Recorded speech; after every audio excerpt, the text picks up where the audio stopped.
ইস্টবেঙ্গল বনাম মোহনবাগান ডার্বির মাঠের বাইরের লড়াইয়ে এবার হেরে গেল লাল হলুদ। লালেক মাউইয়া রালতে ওরফে আপুইয়াকে 5 বছরের চুক্তিতে দলে নিতে চলেছে মোহনবাগান সুপার জায়েন্ট। চূড়ান্ত চুক্তি তৈরি, এবার শুধু সই সাবুদের পালা।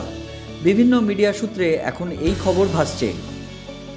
ইস্টবেঙ্গল এই দৌড়ে থাকলেও বিশাল অঙ্কের কারণে শেষ মুহূর্তে আপুইয়া থেকে হাত তুলে নেয় মশাল brigade.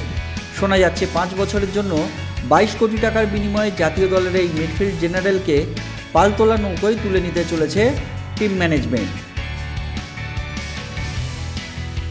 Sports web India, Kolkata.